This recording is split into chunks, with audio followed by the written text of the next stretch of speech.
സദൃശവാക്യങ്ങളിൽ പറയുന്നു, ബാലൻ നടക്കേണ്ടുന്ന വഴിയിൽ 22:6 ബാലൻ നടക്കേണ്ടുന്ന വഴിയിൽ അവനെ അഭ്യസിപ്പിക്കുക. ബാലൻ പോകേണ്ട വഴിയിൽ അവൻ പോകട്ടെന്ന് വെച്ചാൽ അവൻ പോയ വഴി പോകും.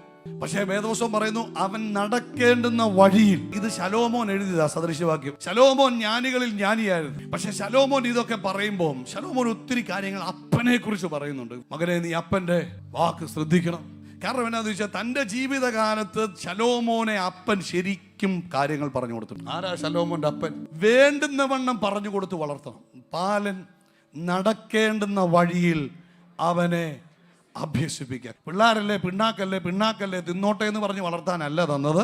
അവരെ നടക്കേണ്ടുന്ന വഴിയിൽ ആരഭ്യസിപ്പിക്കണം? മാതാപിതാക്കൾ അഭ്യസിക്കും. പാസ്റ്ററിന്റെ ജോലിയല്ല. സൺഡേ സ്കൂളിൽ 1 മണിക്കൂറേ ടീച്ചർമാർക്ക് അവരെ കിട്ടുന്നുള്ളൂ.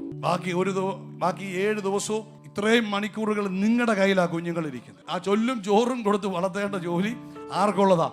മാതാപിതാക്കൾക്കുള്ളതാ. കർത്താവ് നമ്മുടെ കയ്യിൽ തന്നിരിക്കുന്നത് പിശാചിന്റെ ആയുധമാക്കാൻ വേണ്ടിയല്ല. കർത്താവ് നമ്മുടെ കയ്യിൽ തന്നിരിക്കുന്ന കർത്താവിന്റെ ആയുധമാക്കാൻ വേണ്ടിയാ തന്നിരിക്കുന്നത്.